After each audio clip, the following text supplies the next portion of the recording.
ਵਾਹਿਗੁਰੂ ਜੀ ਕਾ ਖਾਲਸਾ ਵਾਹਿਗੁਰੂ ਜੀ ਕੀ ਫਤਿਹ। ਤੁਸੀਂ ਵੇਖ ਰਹੇ ਹੋ ਕਥਾ ਗੁਰਬਾਣੀ ਵਿਚਾਰ।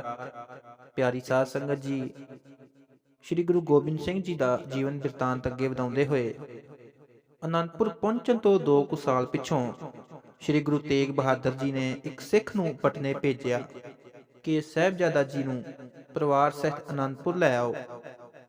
ਜਦ ਇਸ ਸਿੱਖ ਨੇ ਮਾਤਾ ਜੀ ਨੂੰ ਪਟਨੇ ਪਹੁੰਚ ਕੇ ਗੁਰੂ ਜੀ ਦੇ ਸੱਦੇ ਵਾਲੀ ਚਿੱਠੀ ਦਿੱਤੀ ਤਾਂ ਇਸ ਨੂੰ ਪੜ੍ਹ ਕੇ ਸਾਰੇ ਪਰਿਵਾਰ ਨੂੰ ਖੁਸ਼ੀਆਂ ਚੜ੍ਹ ਗਈਆਂ।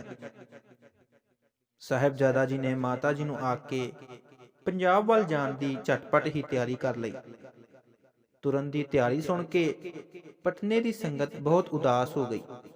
ਸਾਹਿਬਜ਼ਾਦਾ ਜੀ ਸਭ ਪ੍ਰੇਮੀਆਂ ਨੂੰ ਥਾਂ ਪਰ ਥਾਂ ਧੀਰਜ ਦਿੱਤੀ ਅਤੇ ਪਟਨੇ ਦੀ ਸੰਗਤ ਦੀ ਭਾਵਨਾ ਵੇਖ ਕੇ ਉਹਨਾਂ ਨੂੰ ਆਪਣੇ ਬਚਪਨ ਦਾ ਇੱਕ ਪੰਘੂੜਾ, 4 ਤੀਰ, ਇੱਕ ਛੋਟੀ ਤਲਵਾਰ, ਇੱਕ ਖੰਡਾ, ਇੱਕ ਕਟਾਰ, ਇੱਕ ਆਪਣਾ ਕੰਘਾ ਅਤੇ ਚੰਦਨ ਦੀਆਂ ਖੜਾਵਾਂ ਦਿੱਤੀਆਂ। ਇਹ ਆਪ ਜੀ ਦੀਆਂ ਯਾਦਗਾਰਾਂ ਤਖਤ ਸ੍ਰੀ ਪਟਨੇ ਸਾਹਿਬ ਵਿੱਚ ਸੁਭਾਇਮਾਨ ਹਨ। ਇਸ ਸਮੇਂ ਰਾਜਾ ਫਤਿਹ ਚੰਦ ਮੈਣੀ ਨੂੰ ਆਪ ਜੀ ਨੇ ਆਪਣੇ ਪੈਰਾਂ ਦੇ ਮੋਜੇ, ਆਪਣੀ ਤਸਵੀਰ ਅਤੇ ਇੱਕ ਕਟਾਰ ਬਖਸ਼ਿਸ਼ ਕੀਤੀ, ਜੋ ਗੁਰਦੁਆਰਾ ਮੈਣੀ ਸੰਗਤ ਵਿੱਚ ਰੱਖੇ ਹੋਏ ਹਨ। ਰਾਜਾ ਫਤਿਹ ਚੰਦ ਅਤੇ ਉਸ ਦੀ ਰਾਣੀ ਨੇ ਕਿਹਾ, ਹੁਣ ਸਾਨੂੰ ਆਪ ਜੀ ਦੇ ਦਰਸ਼ਨ ਕਿਸ ਤਰ੍ਹਾਂ ਹੋਣਗੇ? ਤਦ ਗੁਰੂ ਜੀ ਨੇ ਬਚਨ ਕੀਤਾ ਕਿ ਜੋ ਘੁੰਗਣੀ ਪ੍ਰਸ਼ਾਦ ਤੁਸੀਂ ਸਾਨੂੰ ਪ੍ਰੇਮ ਨਾਲ ਛਕਾਉਂਦੇ ਸੀ, ਉਹੀ ਸਾਡੇ ਪਿੱਛੋਂ ਜਦ ਤੁਸੀਂ ਪ੍ਰੇਮ ਭਾਵਨਾ ਨਾਲ ਹੀ ਬਾਲਕਾਂ ਨੂੰ ਛਕਾਓਗੇ ਤਾਂ ਉਹਨਾਂ ਬਾਲਕਾਂ ਵਿੱਚ ਤੁਹਾਨੂੰ ਸਾਡਾ ਦਰਸ਼ਨ ਹੋਇਆ ਕਰੇਗਾ। ਆਪ ਜੀ ਦੇ ਇਹਨਾਂ ਬਚਨਾਂ ਤੇ ਨਿਸ਼ਚਾ ਕਰਕੇ ਰਾਣੀ ਰੋਜ਼ ਹੀ ਬਾਲਕਾਂ ਨੂੰ ਘਰ ਸੱਦ ਕੇ ਘੁੰਗਣੀਆਂ ਛਕਾਉਂਦੀ ਅਤੇ ਉਹਨਾਂ ਵਿੱਚ ਗੁਰੂ ਜੀ ਦਾ ਸਰੂਪ ਵੇਖ ਕੇ ਨਮਸਕਾਰ ਕਰਕੇ ਪ੍ਰਸੰਨ ਹੁੰਦੀ। ਇਸ ਪ੍ਰਕਾਰ ਹੀ ਸਭ ਪ੍ਰੇਮੀਆਂ ਨੂੰ ਆਪ ਜੀ ਨੇ ਕਿਹਾ ਕਿ ਜਿਹੜਾ ਪ੍ਰੇਮ ਕਰਕੇ ਸੰਗਤ ਵਿੱਚ ਆਵੇਗਾ ਉਸ ਨੂੰ ਸਾਡਾ ਦਰਸ਼ਨ ਹੋਇਆ ਕਰੇਗਾ।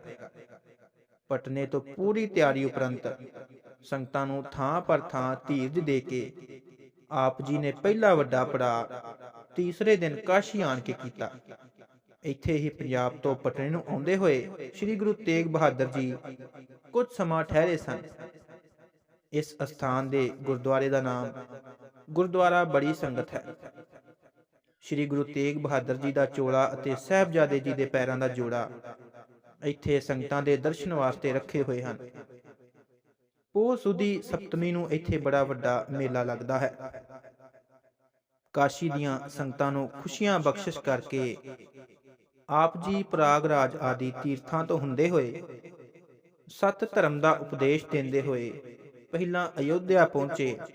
ਅਯੋਧਿਆ ਦੇ ਲੋਕਾਂ ਨੇ ਆਪ ਜੀ ਨੂੰ ਸ਼੍ਰੀ ਰਾਮ ਚੰਦਰ ਜੀ ਦੀ ਬੰਸ ਵਿੱਚੋਂ ਹੋਣ ਕਰਕੇ ਬਹੁਤ ਸਨਮਾਨ ਕੀਤਾ, ਸੇਵਾ ਕੀਤੀ ਅਤੇ ਖੁਸ਼ੀਆਂ ਲਈਆਂ।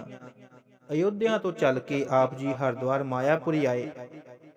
ਕੁਝ ਦਿਨ ਇੱਥੇ ਵਿਸ਼ਰਾਮ ਕਰਕੇ ਸਹਾਰਨਪੁਰ ਤੋਂ ਜਮਨਾ ਨਦੀ ਨੂੰ ਪਾਰ ਕਰਕੇ ਅੰਬਾਲੇ ਪਾਸ ਲਖਨੌਰ ਪਿੰਡ ਆਪਣੇ ਇੱਕ ਸਿੱਖ ਭਾਈ ਜੇਠ ਜੀ ਪਾਸ ਬਿਰਾਜੇ। ਇੱਥੇ ਇੱਕ ਦਿਨ ਗੁਰੂ ਜੀ ਬਾਲਕਾਂ ਨਾਲ ਖੇਡ ਰਹੇ ਸਨ ਕਿ ਪੀਰ ਭੀਖਣ ਸ਼ਾਹ ਪਾਲਕੀ ਵਿੱਚ ਬੈਠ ਕੇ ਅੱਗੇ ਜਾ ਰਿਹਾ ਸੀ। ਜਦ ਉਸ ਨੂੰ ਪਤਾ ਲੱਗਾ ਕਿ ਇਹਨਾਂ ਬਾਲਕਾਂ ਵਿੱਚ ਸਾਹਿਬਜ਼ਾਦਾ ਜੀ ਖੇਡ ਰਹੇ ਹਨ ਤਾਂ ਪੀਰ ਜੀ ਨੇ ਪਾਲਕੀ ਵਿੱਚੋਂ ਉਤਰ ਕੇ ਆਪ ਜੀ ਨੂੰ ਸਿਜਦਾ ਕੀਤਾ ਅਤੇ ਦੁਆ ਮੰਗੀ। ਇਹ ਗੱਲ ਵੇਖ ਕੇ ਭੀਖਣ ਸ਼ਾਹ ਦੇ ਇੱਕ ਸਾਥੀ ਪੀਰ ਆਰਫਦੀਨ ਨੇ ਕਿਹਾ, ਪੀਰ ਜੀ, ਤੁਸਾਂ ਸ਼ਰਾਹ ਦੇ ਵਿਰੁੱਧ ਇੱਕ ਹਿੰਦੂ ਨੂੰ ਸਿਜਦਾ ਕਿਉਂ ਕੀਤਾ ਹੈ?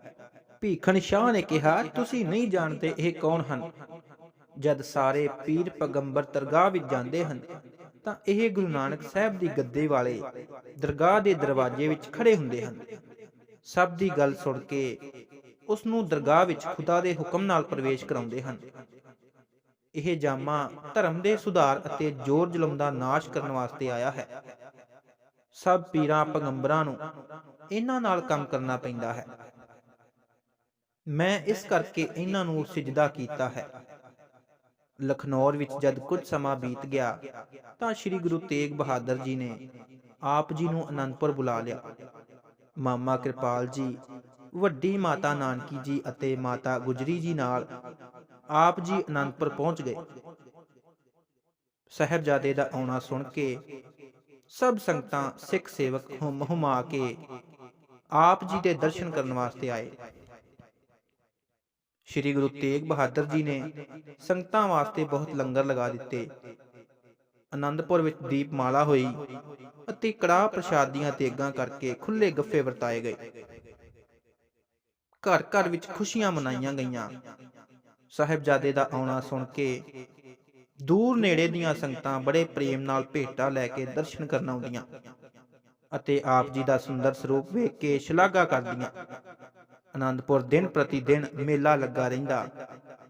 ਪਟਨੇ ਤੋਂ ਪੰਜਾਬ ਆਨੰਦਪੁਰ ਸਾਹਿਬ ਸੱਦ ਕੇ ਸ੍ਰੀ ਗੁਰੂ ਤੇਗ ਬਹਾਦਰ ਜੀ ਨੇ ਆਪਣੇ ਹੋਣਹਾਰ ਸਪੁੱਤਰ ਗੋਬਿੰਦ ਰਾਏ ਨੂੰ ਘੋੜ ਸਵਾਰੀ, ਤੀਰ ਕਮਾਨ, ਬੰਦੂਕ ਚਲਾਉਣੀ ਆਦਿ ਕਈ ਪ੍ਰਕਾਰ ਦੀ ਸਿੱਖਿਆ ਸਿਖਲਾਈ ਦਾ ਪ੍ਰਬੰਧ ਕਰ ਦਿੱਤਾ ਅਤੇ ਬਾਲਕਾਂ ਨਾਲ ਬਾਹਰ ਖੇਡਣ ਸਮੇਂ ਮਾਮਾ ਕਿਰਪਾਲ ਜੀ ਨੂੰ ਆਪ ਜੀ ਦੀ ਨਿਗਰਾਨੀ ਕਰਨ ਵਾਸਤੇ ਨਿਯਤ ਕਰ ਦਿੱਤਾ। ਇਸ਼ਨਾਨ ਪਾਣੀ ਅਤੇ ਬਸਤਰਾਂ ਦੀ ਸਫਾਈ ਵਾਸਤੇ ਮਾਤਾ ਜੀ ਨਿਗਰਾਨੀ ਹੇਠ ਸਿਆਣੀਆਂ ਇਸਤਰੀਆਂ ਦਾ ਪ੍ਰਬੰਧ ਕਰ ਦਿੱਤਾ। ਇਸ ਤਰ੍ਹਾਂ ਆਪ ਜੀ ਪਿਤਾ ਗੁਰੂ ਜੀ ਦੇ ਕੀਤੇ ਹੋਏ ਪ੍ਰਬੰਧ ਅਨੁਸਾਰ ਸਭ ਕੁਝ ਸਿੱਖਿਆ ਲੈਂਦੇ ਰਹੇ। ਦਸ਼ਮੇਸ਼ ਜੀ ਇਸ ਪ੍ਰਥਾਏ ਆਪਣੀ ਜੀਵਨ ਕਥਾ ਬਚਿੱਤਰ ਨਾਟਕ ਵਿੱਚ ਲਿਖਦੇ ਹਨ। ਮਦਰ ਦੇਸ ਹਮਕੋ ਲੈ ਆਏ, ਭਾਂਤ ਭਾਂਤ ਦਇਨ ਦੁਲਰਾਏ, ਕੀਨੀ ਅਨਕ ਭਾਂਤ ਤਨ ਰੱਛਾ, ਦੀਨੀ ਭਾਂਤ ਭਾਂਤ ਕੀ ਸਿੱਛਾ। ਔਰੰਗਜ਼ੇਬ ਦੀ ਕੈਦ ਵਿੱਚ ਸ੍ਰੀ ਗੁਰੂ ਤੇਗ ਬਹਾਦਰ ਜੀ ਨੇ ਆਪਣਾ ਅੰਤ ਸਮਾਂ ਨੇੜੇ ਜਾਣ ਕੇ 5 ਪੈਸੇ ਅਤੇ ਨਾਰੀਅਲ ਇੱਕ ਸਿੱਖ ਦੇ ਹੱਥ ਆਨੰਦਪੁਰ ਭੇਜ ਦਿੱਤਾ।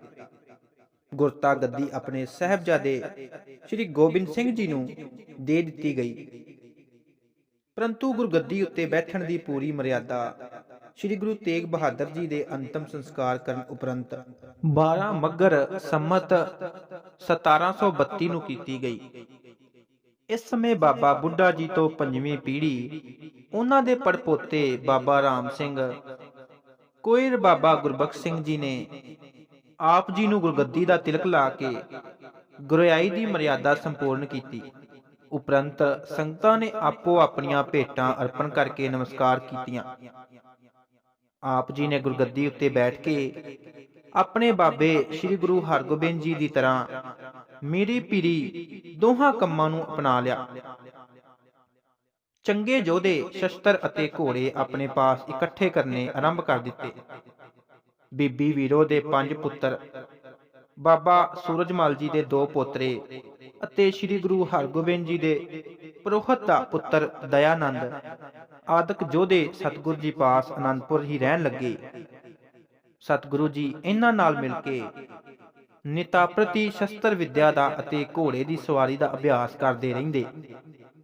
ਇਸ ਅਭਿਆਸ ਵਾਸਤੇ ਆਪ ਜੀ ਜੰਗਲ ਵਿੱਚ ਸ਼ਿਕਾਰ ਖੇਡਣ ਜਾਂਦੇ ਅਤੇ ਦਾਵ ਘਾਵ ਨਾਲ ਜਾਨਵਰਾਂ ਉੱਤੇ ਸ਼ਸਤਰ ਚਲਾਉਣ ਦਾ ਅਭਿਆਸ ਕਰਦੇ।